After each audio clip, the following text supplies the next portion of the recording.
Hello, everyone. You're watching Build Series in New York City. I'm Lauren Moraski from HuffPost with our next guest. Monica Barbaro is no stranger to TV, having appeared in Unreal, Chicago Justice, and Splitting Up Together. Starting today, you can catch her playing Detective Cora Vasquez alongside Tony Danza and Josh Groban in the new Netflix original series, The Good Cop. Take a look. All right, let's go, people. Already, I think the Vic is a pretty big fish. Serrato Hollow Point, second one today. Lieutenant, you're gonna want to see this.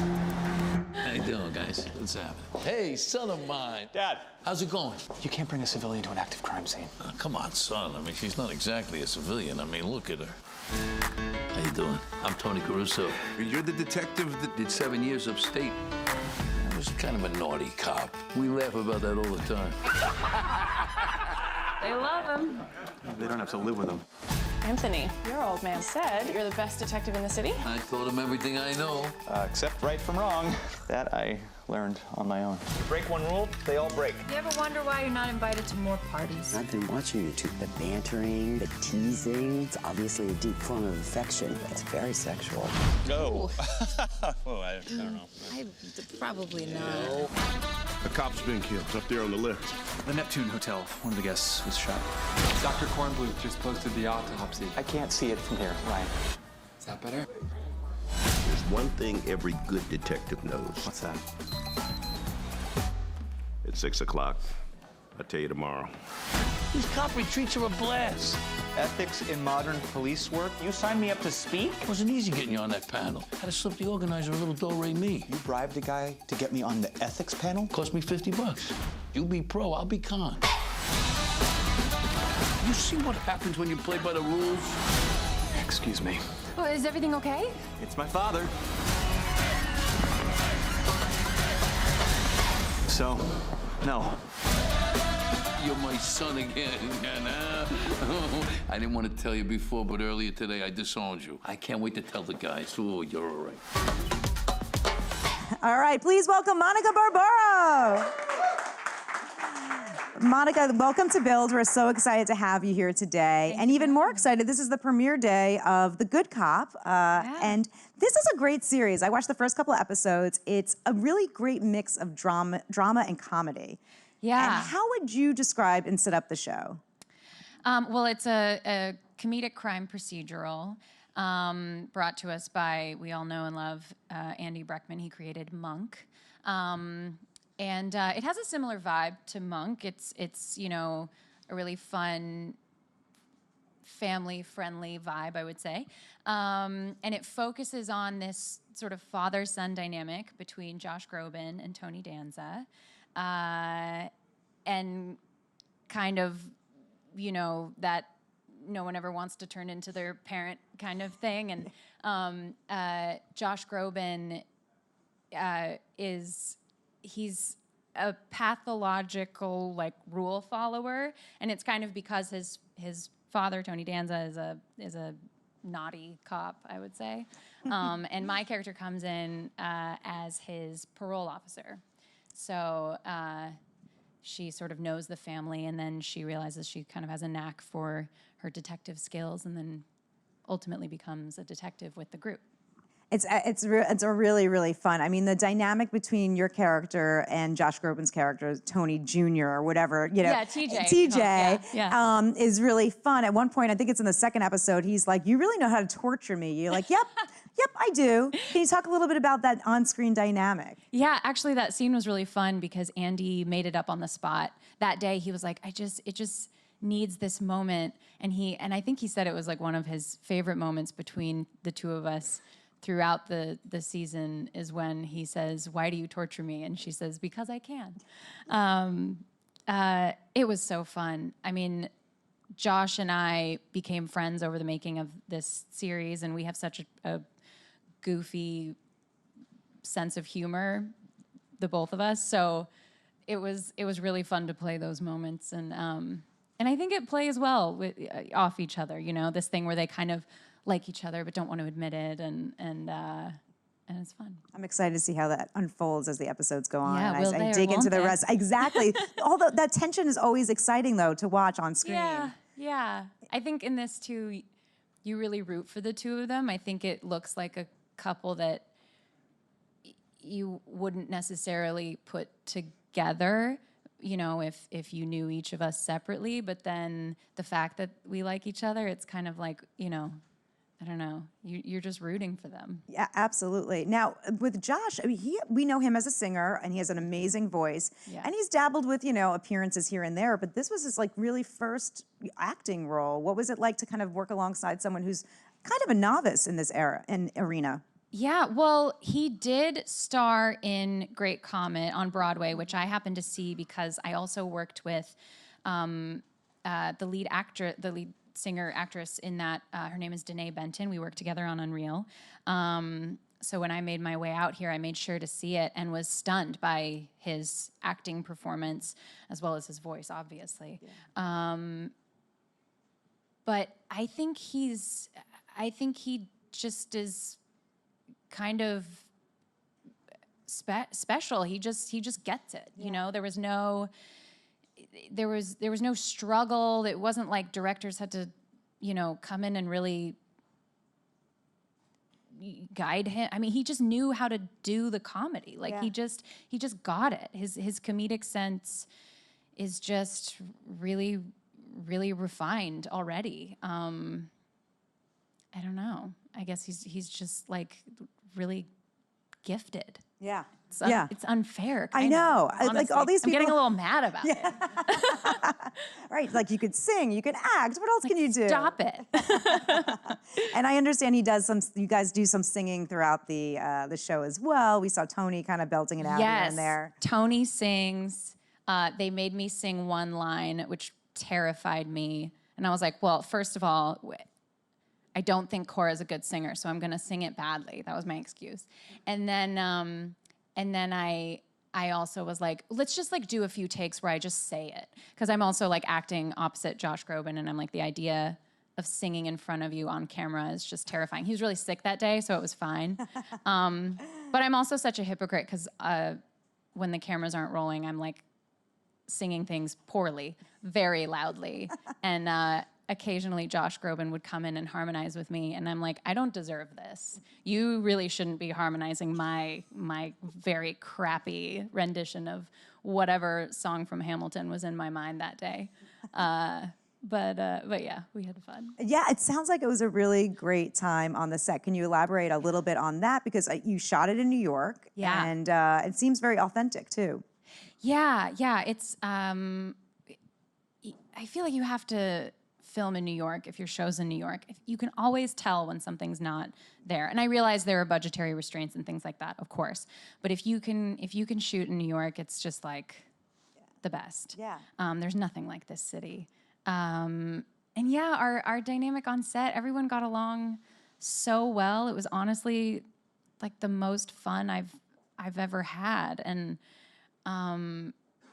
everyone's just really giving and humble and cool. And, you know, Isaiah Whitlock Jr. is hilarious, and also a really great source of information as an actor, because he's done so much Shakespeare, and he would like come around the corner doing a sonnet, and we're just like, oh my God, you know. And Bill is hilarious, and I can't get enough of him. If you watch my Insta story, you would know that.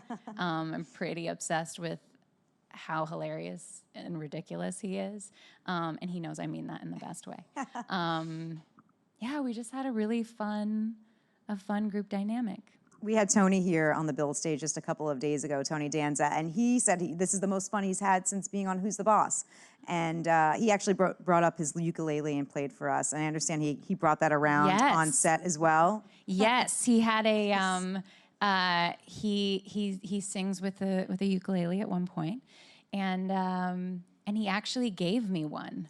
Because I told him, I was like, I dabble, like I play a little bit, and I don't really, I'm not very good. I have a video of me playing the ukulele he gave me, and I've watched it probably like 80 times, and every time I'm like, nope, can't post it. Too bad. It's just too bad. It's not tuned enough. It's just, I'm bad at playing it, but it was the sweetest thing. He also taught us the tap dance that he did with his Who's the Boss cast.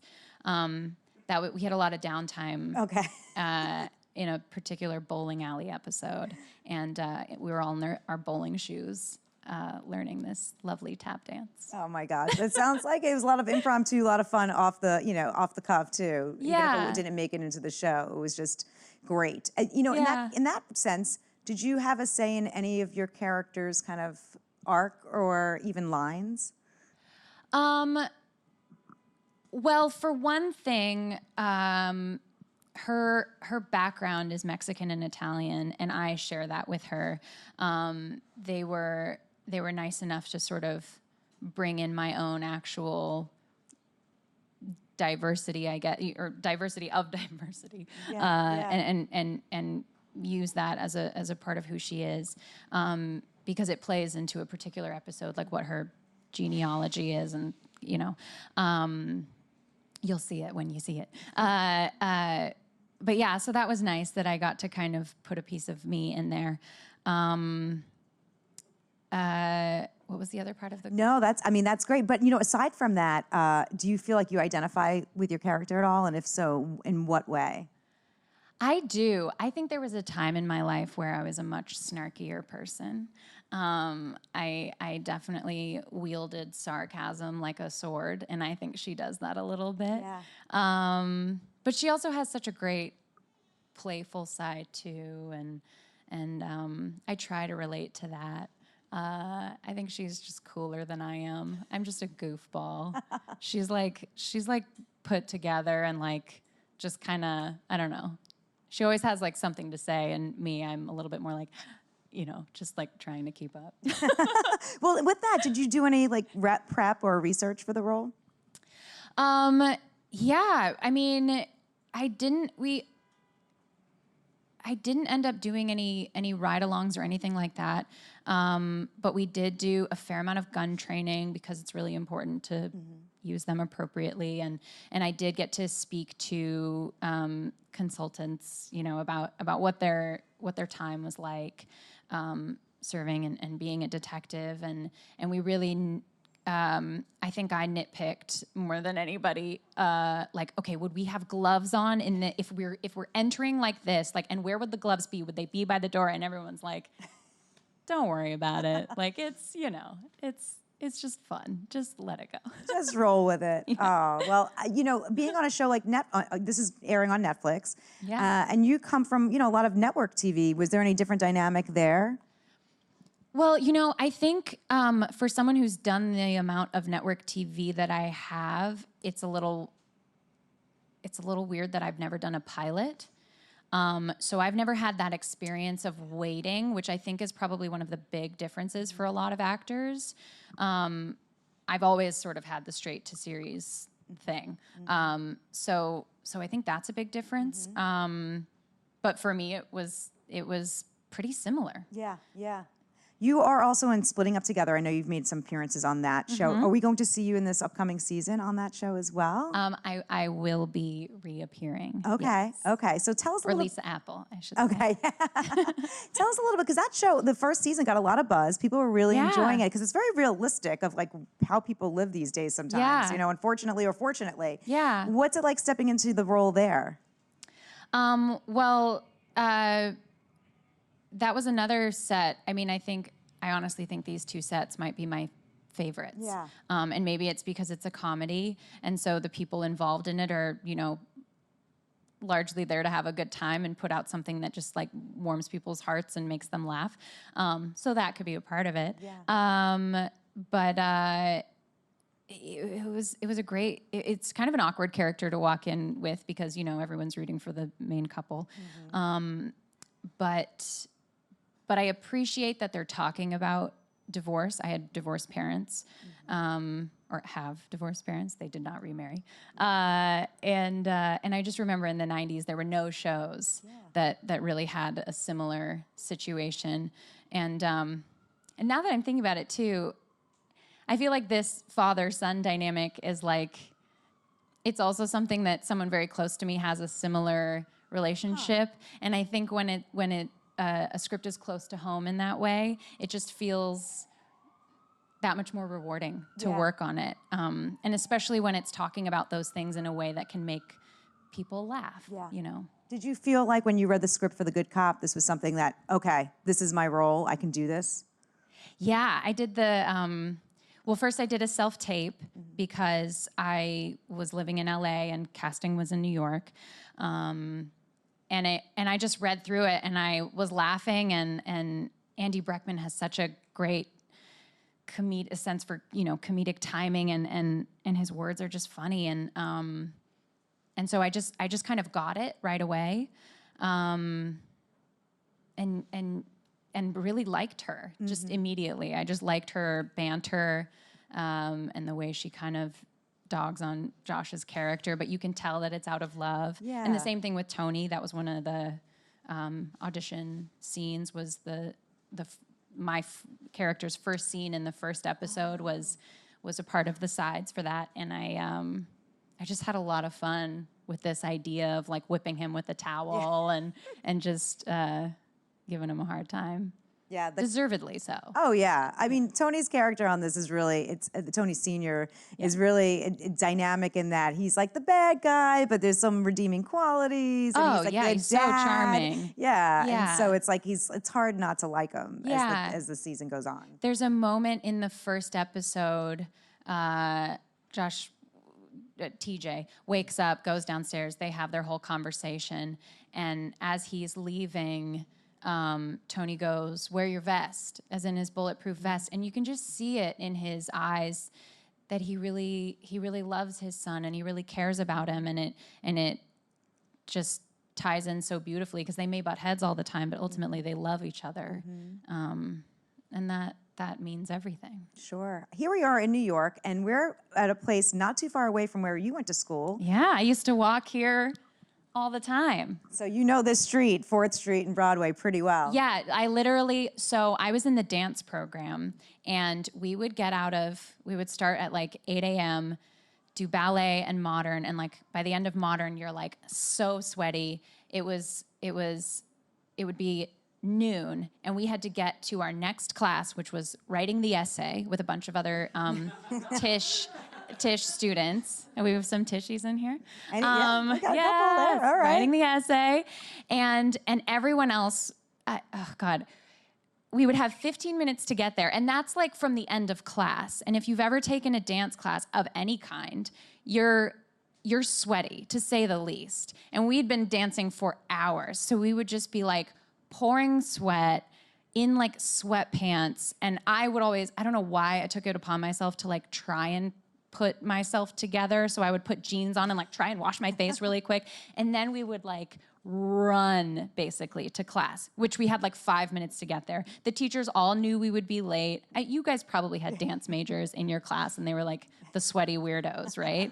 And that was us. And I would try so hard for some reason. Now I think I could care less. But like I'd be sweating again just from the walk. So I'm familiar with this street. Yeah. If you see anyone who's a mess, I feel you. We'll spot them, be like, dance Just class. be like, yeah, you. Do you still dance today? I do a bit, mostly salsa, actually. My background is very much ballet and modern. But I've just been having so much fun in the salsa community, and the sort of dynamic of like following the leader kind of, or, which is always the man. But I'm not really used to that in the dance world, so it's fun for me. But yeah, I don't make as much time for ballet as I probably should. The best way I can put it is it's hard to do something at 20% that you used to do at 100. Yeah. My leg can only go so high when you're not like practicing constantly. So sometimes it's a sad thing. Yeah, no, that makes a lot of sense. I feel like that's a very relatable thing, especially with something so physical like dance, where you really have to rehearse and practice and work out and everything for it. It's like a special skill. Yeah. What was that pivot like? When did you decide, okay, I love the dance, but acting is really my calling? You know, I think I knew for a really long time. When I was 12, I got to be Hermia in Midsummer Night's Dream. And everyone in my school did it, but for me, it was like a moment. And that meant something. And I also, in that year's Nutcracker, because my ballet school, we did the Nutcracker every year, I got to play Fritz, which is her little-known younger brother. And I was mad when I got the part because I did not want to play a boy. But then I had more fun, I think, than I had ever had in my entire life, being on stage, being mischievous, playing around. Like, I took moments that like weren't there. I was probably totally just chewing the scenery. But I just knew that I loved it. So it was there was always kind of a pull towards it. And then when I graduated from college, I mean, I loved dance, but just not in the same way. Yeah. And when I graduated, I realized I'm not getting any younger, and I'm going to regret it my whole life if I don't just try it. And the biggest thing holding me back was the fear of failure, the fear of saying, I have this dream to do this thing that a lot of people dream of doing, and it sounds like a pipe dream. And I may not be good enough at that thing to really succeed. But I knew at like 65, I was just gonna hate that had been my reason. Yeah. So I just gave it a shot. And as soon as I walked into an acting class, the conversations they were having, the critiques, the work that people was doing, I was just like, oh yeah, these are my people. Like, I get it. So, yeah. And all these years later, you're still there. And, yeah. You know, you are going to be starring in the new Top Gun movie, which just got postponed, I think, to 2020. Have you, and yes. you are playing Miles Teller's love interest in this, right? I cannot tell you a single thing about it. Unfortunately, I'm so sorry. I'm like, you know, I feel so grateful to have the opportunity, and I'm like, just busting at the seams with things I want to tell people because it's just such a wild ride. But yeah, it's top secret right now. Top secret for Top Gun. We'll have to have you come back to Build when it's closer to that time. Yeah. All right. Well, we have some questions from the crowd before we go. So let's get it started. Hi. Hi. So my question is, what would you say, if anything, are some qualities you look for in a character when you're reading scripts for projects you want to do? Ooh, that's fun. Honestly, number one thing I look for is that it's something that I haven't done before. That's not to say I would never take a role again. You know, I played a lawyer on Chicago Justice, and I had a lot of fun. I would absolutely do that again, and same with a detective, and you know, fill in the blank. But I just get most excited about trying something that I've never done before. And that the character also, I appreciate. I mean, now I'm at a point in my career where I can have a little more choice, or a little more to say in the matter. And I appreciate characters that are fully fleshed out. They're not one-sided. They're not just bad or just unintelligent or just, you know, one quality, that they really get to show more than one side of themselves. Great. Thanks for that question. It's a fun question. Yeah, think about that. Hi. Hi. So you're kind of mentioning your background in dance, and I'm just wondering how that has informed your acting career and like how you approach roles and how you prepare. Maybe are the practices similar to doing ballet, or like do you have to maybe put something aside that you can't really do in dance that you would do in acting? Yeah, you could just talk about that's a great question. It definitely helped prepare me. I mean, just for starters, the work ethic, the amount of time and energy you have to spend, and I think that's with any mastery. If you've like, not that I've mastered ballet necessarily, but if you've spent that amount of time doing anything, you have a sense for what it takes to really start something new, and what it's going to take to get to a place where you know, can have a little self-respect for your craft, I guess. But something I definitely had to put aside, and maybe this is more of a ballet thing, and I still struggle with it all the time, is my perfectionism. In acting, you have to, and it's true in dance too, but in acting, you have to really put yourself on the line and not worry about whether it's right or wrong. You know, not every time the director comes in is it something you did wrong. It just may be a different interpretation or an adjustment, or maybe they have that take and they want to use it, but they want another option. And so the fear of sort of getting things wrong and being perfect is something I still constantly have to just try and let go of and not be afraid to make mistakes. Thanks. Thanks for that great question. Yeah. And thank you, Monica, for coming by today at Thank you for Build. having me. The Good Cop is streaming right now on Netflix, so go check it out. And give it up one more time, everyone. Monica Barbaro. Thank you, guys.